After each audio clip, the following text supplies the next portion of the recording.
ที่นี่ไม่มีอูเบอร์จ้ะตอนนี้ไม่รู้จะทำยังไงนะคะดูแบบไม่มีแท็กซี่ไม่มีอะไรเลยวันแรกที่เมืองมอนเตเวเดเมืองแห่งป่าเมฆจ๋าก็ได้ไปเดินป่าฝนก่อนเลยค่ะเพราะว่ามันเป็นจุดหมายหลักๆที่ชาวต่างชาตินิยมมากันมากเมืองนี้ถูกเรียกว่าป่าเมฆตามหมอกที่แผ่กระจายไปทั่วป่าฝนค่ะเมืองนี้เป็นหนึ่งในแหล่งที่อยู่อาศัยของสัตว์ที่หายากที่สุดในโลกแล้วก็มีพันธุ์พืชและสัตว์ที่น่าประทับใจอีกมากมายเลยทุกคนมันเป็นตัวแบบสีขาวกลมๆเล็กๆน่ารักมากเลยอ่ะมันเดินผ่านใบไม้ไปแล้วนี่มันมีเยอะมากเลยค่ะโอ้โหรังน้องแมงมุมยิ่งใหญ่อลังการมากจ๋าก็เลยอยากรู้ว่าจ๋าจะได้เจอกับอะไรบ้างในป่าของที่นี่จะรอช้าอยู่ใหญ่ไปเดินป่ากันดีกว่าค่ะสวัสดีตอนเช้าค่ะทุกคนตอนนี้จ๋าก็กินอาหารเช้าเรียบร้อยแล้วก็เดินออกจากโรงแรมมานะคะจ๋าว่าจ๋าจะไปเที่ยว Cloud Forest หรือว่าป่าเมฆของที่นี่ค่ะจริงๆตอนนี้ยังไม่รู้ว่าจะไปยังไงนะเดี๋ยวว่าจะเดินเล่นไปสักพักก่อนเดี๋ยวอาจจะเรียก Uber ไป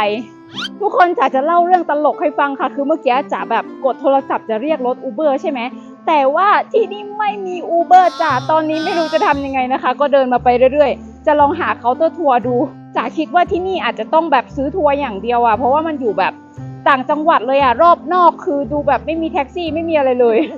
มีแต่สถานีรถบัสแล้วก็ร้านอาหารแล้วก็โรงแรมแต่ว่าก็แปลกใจว่าทำไมถึงไม่มีแท็กซี่ไม่มี Uber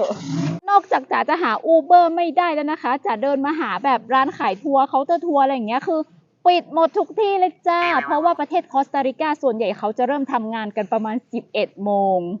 แล้วตอนนี้คือ7 โมงเช้ากว่าจ๋าพลาดเองนะคะที่ไม่ได้จองทัวร์ออนไลน์มาคือตอนแรกอ่ะจ๋ากะว่ามาที่นี่พอมาถึงปุ๊บรถทัวร์ลงปุ๊บก็จะแบบไปกินข้าวแล้วก็แวะซื้อทัวร์อะไรไปหรือว่าอาจจะแบบไม่ซื้อทัวร์ก็ใช้ Uber อะไรก็ได้เรียกรถ Uber แล้วก็แบบไปถึงที่เลยแต่ความจริง Uber ไม่มีคือมันบนป่าบนเขาอาจจะด้วยความมันแบบห่างไกลอย่างเงี้ยค่ะเขาก็เลยแบบไม่อยากจะขับ Uber กันหรือเปล่าอันนี้ไม่รู้นะคือไม่รู้จะยังไงเนี่ยจะนั่งรอเคาน์เตอร์ทัวร์เปิด11 โมงก็คือแบบเสียเวลาไปเลยครึ่งวันจ้าหรือว่าฉันจะเดินไปคือมันต้องเดินประมาณ45 นาทีแล้วตอนนี้แดดก็ค่อนข้างร้อนนะแต่แบบลมพัดเย็นสบายอยู่หรือว่าจะกลับโรงแรมไปนั่งแบบหาบุ๊กทัวร์ออนไลน์อันนี้คือทางเข้านะคะนี่เป็นป่าเลยเขาเขียนไว้ information ตรงนี้โอ้โหมันธรรมชาติมากเลยค่ะทุกคนเดินมาก็เจอแล้วค่ะนี่เคาน์เตอร์ขายตั๋วนะคะแล้วข้างๆมันมีสะพานเดินเข้าไปด้วยเดี๋ยวไปซื้อตั๋วกันดีกว่าอ๋ออันนี้เป็นทางเดินเข้าจริงๆนี่คือป้ายที่บอกชื่อป่าฝนแห่งนี้นะคะ Children's Eternal Rainforest เนี่ยเป็นป่าฝนที่มีชื่อเสียงที่สุดของเมืองนี้เลยค่ะมันมีคำว่า Children แต่ไม่ใช่สนามเด็กเล่นนะโหอันนี้มีแบบข้อมูลนกเยอะแยะมากมายเลยค่ะหลากหลายสายพันธุ์มากแล้วนี่น่าจะเป็นสัตว์ที่เขามีข้างในนะคะมีสัตว์แปลกๆเยอะเลยอะในสมุดเล่มนี้มีแต่สัตว์ที่จ๋าไม่รู้จักเต็มไปหมดเลยค่ะมีน้องกระต่ายน่ารักด้วยแล้วก็มีน้องหมูป่าน้องกวางและอีกสารพัดเลยหวังว่าจะเจอนะHola I want to buy ticket เดี๋ยวซื้อตั๋วก่อนนะคะราคา$17ต่อ1คนและแล้วจ๋าก็มาถึง Cloud Forest แล้วค่ะทุกคนรู้ไหมคะว่าจ๋ามายังไงจ๋าเดินไปเดินมาบังเอิญไปเจอพี่แท็กซี่เขาจอดรถแท็กซี่อยู่ที่ร้านค้านะคะตอนแรกอะคือหาไม่เจอเลยแท็กซี่หายากมาก Uber ก็ไม่มีอย่างที่จ๋าบอกไปใช่ไหมสุดท้ายคือแบบดีใจมากเจอพี่แท็กซี่ก็ไปถามแกว่าพี่มาส่งหนูหน่อยได้ไหมอะไรเงี้ยแกก็โอเคได้แล้วแท็กซี่ที่นี่นะคะไม่มีแท็กซี่ที่เป็นแบบรถเก่งนะทุกคนมันจะเป็นแท็กซี่แบบทรงคล้ายๆแบบ Fortuner บ้านเราอะเหมือนรถแบบเขาเรียกอะไรรถ7 ประตูอย่างนั้นเลยเพราะว่าที่เนี่ยถนนค่อนข้างที่จะขรุขระแล้วก็ออกแนวออฟโรดมากเลยค่ะคือแบบบางที่อะมันไม่ใช่ถนนที่แบบลาดยางหรืออะไรอย่างงี้นะมันเป็นถนนแบบหินกรวดทรายอะไรแบบนี้เลยต้องบุกป่าฝ่าดงเข้ามากันแบบเนี้ยก็ว่าทำไมที่นี่หารถแท็กซี่ยากจังอาจจะด้วยแบบถนนมันขรุขระอะไรแบบนี้ก็เลยแบบมีคนขับแท็กซี่ไม่เยอะหรือเปล่าอันนี้ไม่แน่ใจนะแล้วส่วนใหญ่แท็กซี่ก็เลยมีแค่รถแบบประเภทเดียวที่แบบต้องเป็นรถแบบ7 ประตูเงี้ยรถคันใหญ่ๆที่บุกป่าฝ่าดงได้แต่ว่าถนนในตัวเมืองอ่ะถนนที่แบบมันเป็นโรงแรมอยู่อย่างนี้นะก็คือถนนลาดยางปกตินะทุกคนแต่ว่ามันแค่แบบไม่ได้มีแท็กซี่ผ่านไปผ่านมาหรือจอดรอประปรายอะไรขนาดนั้นแต่ตอนนี้จ๋าก็ขอเบอร์พี่แท็กซี่คันนั้นไปแล้วค่ะเผื่อฉุกเฉินเผื่อจะไปไหนแล้วหารถไม่ได้ไปค่ะไปเริ่มเดินป่ากันดีกว่าน้องที่เขาขายตั๋วให้จ๋าที่เคาน์เตอร์เมื่อกี้นะคะเขาบอกว่า การเดินเทรลรอบเนี้ยคือเดินประมาณ2 ชั่วโมงครึ่งถึง3 ชั่วโมงลองดูจะรอดไหมจ๋าไม่เคยเดินป่าไกลขนาดนี้มาก่อนเลยนะบอกตรงๆรอบนี้จะลองดูแต่แบบเหมือนจ๋าเคยเดินไกลครั้งหนึ่งหรือ2 ครั้งตอนสมัยแบบเรียนลูกเสือเนตรนารีตอนประถมทุกคนเดินข้ามดอยไปดูแบบชนเผ่าอะไรอย่างเงี้ยแล้วเอาอาหารไปให้เขาอย่างนี้คืออันนั้นก็ไกลแต่ไกลเท่าไหร่จำไม่ได้แต่มาลองดูอันนี้กันนี่นะคะก็มีป้ายที่ต่างๆ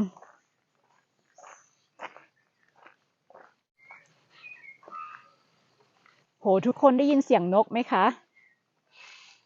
ธรรมชาติมากโหดูต้นไม้คือแบบมีตะไคร่ขึ้นเต็มเลยอะว้าวในป่าที่ประเทศคอสตาริกานี่นะคะค่อนข้างอุดมสมบูรณ์เลยค่ะแล้วจะบอกว่าที่เนี่ย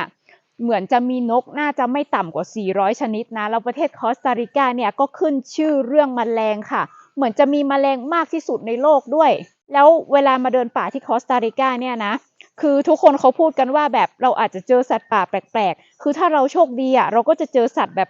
แปลกๆน่ารักอะไรแบบนี้แต่ถ้าโชคไม่ดีก็จะไม่เห็นแต่จริงๆเขาบอกว่าถ้าอยากเห็นสัตว์ป่าแบบเยอะๆจริงๆอ่ะควรมากับไกด์นะก็คือจ่ายเงินให้ไกด์พาไปไกด์ท้องถิ่นอ่ะเขาจะรู้ว่าสัตว์อะไรอยู่ตรงไหนเขาจะชี้ให้เราได้ค่ะแต่ถ้าเราเดินเองก็คือต้องเสี่ยงสุ่มดวงเอาแต่จ๋าก็คือมาเดินเองนะคะแล้วตอนจ๋ามาถึงที่นี่หน้าทางเข้าใหม่ๆนะคะจะบอกว่าพี่แท็กซี่อ่ะเขาจอดรถทุกคนแล้วจ๋าก็เห็นแบบหนูอะไรก็ไม่รู้ใช่หนูหรือเปล่าจ๋าไม่รู้จักนะแบบสัตว์พันธุ์นี้มันคล้ายๆหนูอะไรที่เขาเรียกกาปิบาร่าอะไรสักอย่างป้าหรือไม่ก็แบบกินเนียพิกอะแต่ว่ามันตัวใหญ่กว่าหนูอีกกินเนียพิกเนี่ยนะแล้วคือแบบมันสีน้ำตาลน่ารักมากแล้วมันก็วิ่งผ่านไปจ๋าแบบอุ้ยแปลกดีว้าวทางค่อนข้างชันเลยค่ะแต่ว่าก็ดีนะเขาทำแบบเป็นทางไว้ให้เดินแล้วจ๋าก็เป็นประเภทงหลงทางด้วยไม่เป็นไรค่ะเดินไปเรื่อยๆเขาก็มีแบบแผนที่ให้อยู่เมื่อกี้จ๋าถ่ายแผนที่มาละสรุปว่าวันนี้อากาศแจ่มแจ้งมากไม่มีความเป็นป่าเมฆตามที่จ๋าจินตนาการไว้เลยเศร้าแต่ก็ไม่เป็นไรค่ะถือว่ามาเยี่ยมชมป่ามอนเตเวเดแล้วกันนี่ทุกคนอันนี้มันเป็นทางเดินลงไปนะคะโหเดินไปแล้วได้ยินเสียงตัวอะไรไม่รู้ร้องเต็มไปหมดเลยทั้งสัตว์ทั้งแมลงแต่ว่าจ๋ายังไม่เห็นอะไรเลยอะว้าวดูต้นไม้ค่ะชุ่มชื่นชอุ่มมากช่วงนี้คอสตาริกาเป็นหน้าฝนนะคะดังนั้นฝนจะตกตลอดเลยทุกวันนะฝนจะตกช่วงประมาณบ่ายๆค่ะตอนนี้ตอนเช้าอยู่จะรีบเดินแล้วก็ถ้าช่วงบ่ายก็จะกลับละว้าวทุกคนดูนี่ค่ะจะเจอแมลงนี่ด้วยสีส้มๆน่ารักจังเลยอะต้นเฟิร์นอันนี้สวยมากเลยค่ะมันเป็นสีชมพูด้วยอะ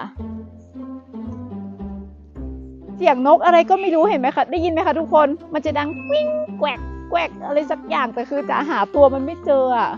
แล้วที่เนี่ยผีเสื้อเยอะมากค่ะแต่ว่ามันบินเร็วแล้วจ๋าถ่ายไม่ทันจากการที่จ๋าเดินมาเรื่อยๆนะคะจ๋าก็เห็นต้นไม้ส่วนใหญ่จะมีตะไคร่น้ำปกคลุมไปจนถึงยอดต้นแบบนี้เลยค่ะสวยงามมากๆ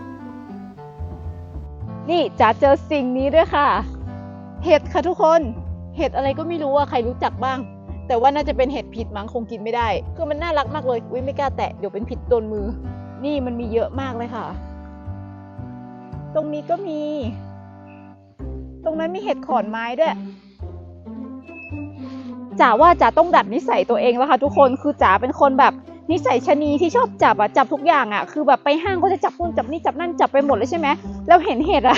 ก็อยากเอามือไปจับคือแบบอุ๊ยเห็ดน่ารักจังเลย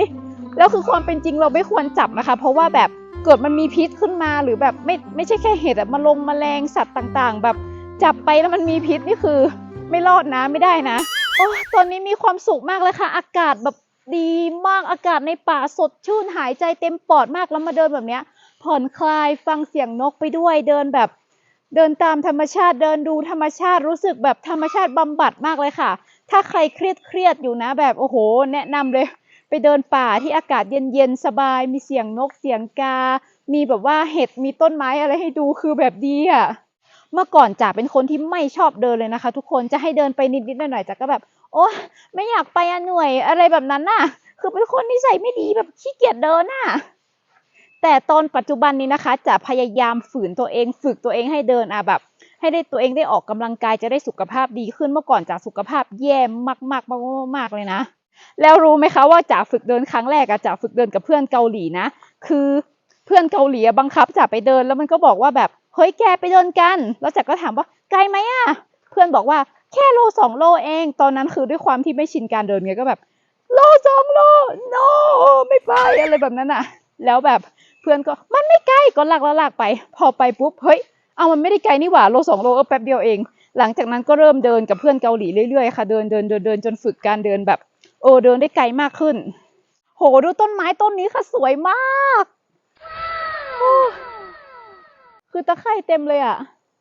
ทุกคนจะบอกว่าจะค้นหาตัวเองเห็นเลขนี้ไหมคะเลข19จะบอกว่าแต่ละจุดมันจะมีหมายเลขอยู่นะแล้วน้องพนักงานเขาบอกว่าพี่ทางเข้าทางนี้นะแล้วก็วนออกมาตามเลข1 2 3 4 5จนถึงเลข20กว่าแล้วก็มันเป็นทางออกนะพี่แต่จ๋าน่ะก็คือเข้าทางออกค่ะแล้วก็จะออกทางเข้านะคะอันนี้อะไรก็ไม่รู้ค่ะน่าจะเป็นกล้วยไม้ที่นี่เหมือนจะมีกล้วยไม้เยอะมากเลยนะคะประเทศคอสตาริกาคือสายพันธุ์กล้วยไม้เยอะมากๆว้าวดูก้อนหินสวยงามจังเลยจะเจอมดที่นี่ด้วยค่ะมดคอสตาริกามันจะเป็นสีแบบนี้มันกำลังขนอะไรกันไม่รู้อยู่ว้าวทุกคนดูนี่ค่ะเห็ดสีดำๆมาสวยมากเลยหุยแล้วมันมีต้นไม้เล็กๆอย่างนี้ด้วยน่ารักมากเลยอยากจะเด็ดไปปลูกแต่ว่าไม่ดีกว่าให้มันอยู่ตามธรรมชาติสวยๆแบบนี้แหละ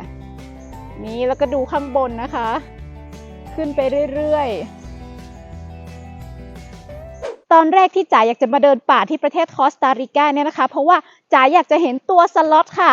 เพราะว่าตัวสล็อตเนี่ยมันเป็นสัตว์ประจำชาติของคอสตาริกาเหมือนที่ประเทศไทยก็มีช้างใช่ไหมที่ประเทศคอสตาริกาก็คือสล็อต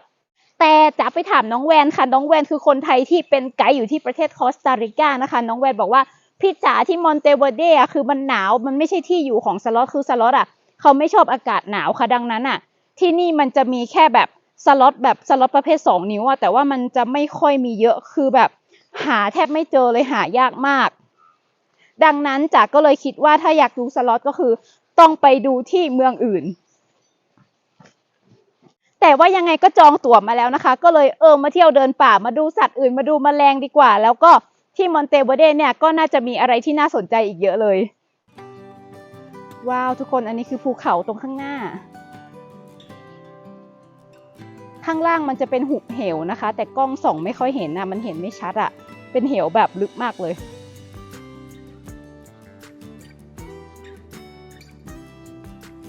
นี่คือใยแมงมุมนะคะสวยมากเลยโอ้โหรังน้องแมงมุมยิ่งใหญ่อลังการมากแล้วจ๋าก็เดินมาเจอจุดชมวิวค่ะเดินไปดูกันดีกว่าโหภูเขาที่นี่สวยมากดูท้องฟ้าสีสันสดใสแจ่มใสมากเลยค่ะ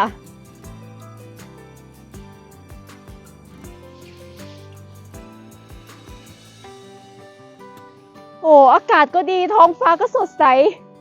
แต่แดดส่องแรงมากตรงนี้มีดอกอะไรก็ไม่รู้ด้วยค่ะน่ารักจังเลยสีขาวๆมันตกเต็มพื้นเลยมันเป็นแบบนี้ทุกคนที่นี่มีน้องกิ้งกือน่ารักจังเลยมันเดินผ่านใบไม้ไปแล้วนี่สีเหลืองสดที่นี่มีแมลงสัตว์เลื้อยคลานแปลกๆเยอะมากเลยนะคะสรุปว่าจ๋ามาเดินป่าตรงนี้ไม่ค่อยเห็นอะไรเลยนะคะอาจจะเป็นเพราะว่ามันเป็นตอนกลางวันเพราะว่าสัตว์ทั้งหลายเขาอาจจะซ่อนตัวอยู่หรือไม่ก็อาจจะเป็นเพราะว่าจ๋ามาเองโดยการที่ไม่มีไกด์มานะคะแล้วแบบไกด์ท้องถิ่นเขาจะรู้ไงทุกคนเขาจะรู้ว่าสัตว์อะไรอยู่ตรงไหนเขาจะชี้บนต้นไม้นู่นนี่นั่นต้นไม้อะไรสำคัญที่นี่แล้วก็มีแมลงมีสัตว์อะไรบ้างแต่แบบมาเองคือแบบงงๆไม่เจออะไรเลยจะเจอก็แต่พวกแมลงเล็กๆเดินไปเดินมาเริ่มเหนื่อยและร้อนตอนนี้จ๋าจินตนาการอยากจะให้อากาศหนาวเย็นแล้วก็มีหมอกลงมาปกคลุมผืนป่ามากเลยถ้าเป็นแบบนั้นมันคงจะสวยน่าดูเลยค่ะต้นไม้นี่ใหญ่มากๆเลยโอ้โห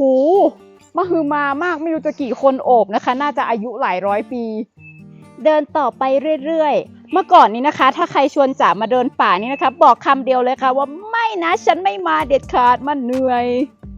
แต่ปัจจุบันชอบค่ะรู้สึกว่าแบบเฮ้ยมันดีเดินป่าคือธรรมชาติแบบมีความสุขมาก แล้วจริงๆเนี่ยจ๋าพกยาดมยาลมยาหม่องสเปรย์กันยุงมาพร้อมนะคะแต่ความจริงแล้วที่นี่ไม่มียุงค่ะ